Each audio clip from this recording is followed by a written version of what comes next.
on the market a little bit rather than pushing through. So my name is Mark Wayner, the second with Champions Real Estate Team here, Berkshire Hathaway Home Services Ambassador Real Estate Company. Before we jump into the numbers, I always like doing a quick tip for you guys. So a quick tip today is what should buyers look for when they're out looking at houses? So when they're going in the homes with their real estate agent, hopefully one of us here at Champions Real Estate Team.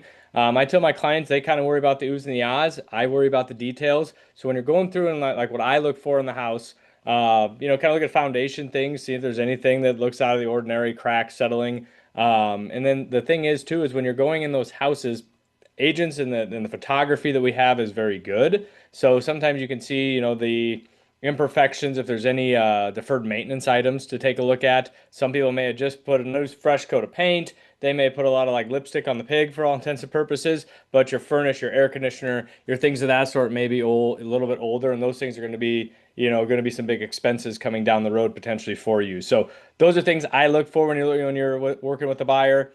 Pay attention to the details and those little things like that that really make a big difference. So let's jump in here and get a good idea of what's going on in our marketplace. Let me pull up here, sure.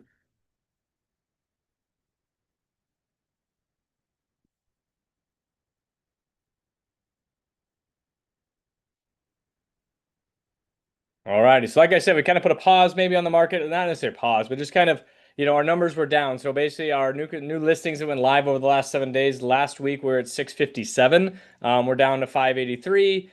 New contracts written, we're kind of just right around where we were last week at that 482.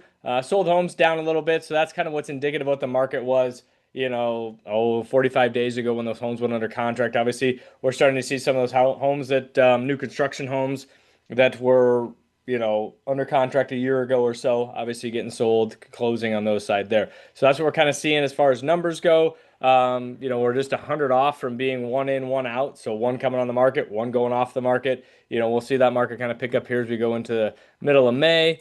So months of inventory stayed exactly the same at 2.5 as of last week. So kind of indicative of what we just saw in that previous graph. So inevitably, what does that mean to you as a buyer and the seller? So obviously for buyers, momentum eased slightly. So there wasn't as many contracts written.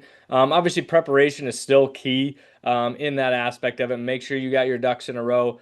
You have a scouting report of what sellers are looking for, being flexible. One thing I always tell my buyers, my goal is to get us a seat at the table, and that's the negotiations that win us that contract from the buying side. So basically, getting that buyer right in the contract so that that buyer's agent or that seller's agent calls me and says, "Hey, Mark, do you think your client would do X?" And then ultimately, then we have a conversation from the buying side. If that's something comfortable, sometimes that may be closing costs or doing an inspection, those type of things that come up. And those are discussions that we have at our first coaching session so that you know the playbooks that are being run out there for you. So obviously that same thing that flows right into being prepared for what's going on out there. Obviously the market still remains tight in that regard. So there's still that pent up demand on that side there. So obviously from the seller's perspective, obviously we know about inventory. Pricing matters. So if there's less contracts being written, that means less buyers in the buyer pool. Pricing matters,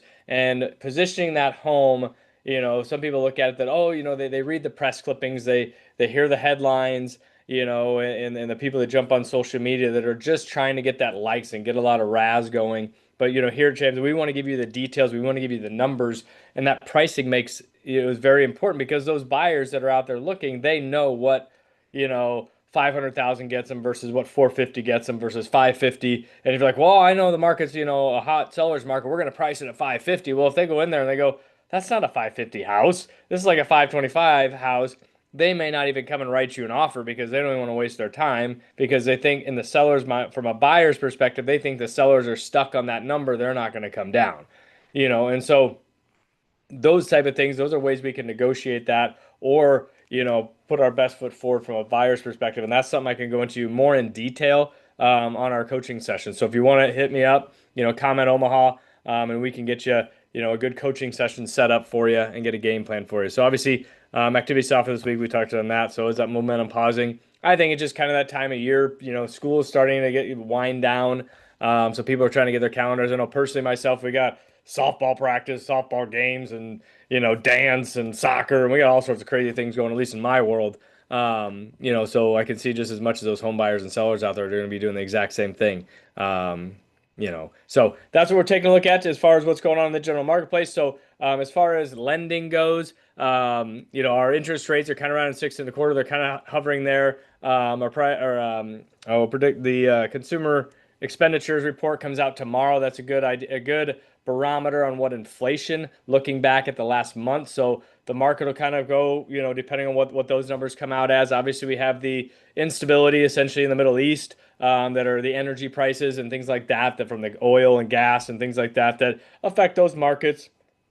But at the end of the day, whether you have a 6.5% rate or a 6% rate, right now what we're seeing is those home prices are still, creeping up, 3 to 4% every year, and so it's kind of fine when that timing is right for you is the best time to buy that house, and so trying to time the market with the interest rates, you know, half a dozen one way, half a dozen the other, for all intents and purposes. But those are the important things to take a look at. And we'd love to sit down and chat with you. If you have any questions, reach out to me. My number's down here on the Zoom link here. So 672-7670, or hit us up on any of the social medias. But anyways, if you have any questions, like I said, reach out to us and we will see everybody next week. And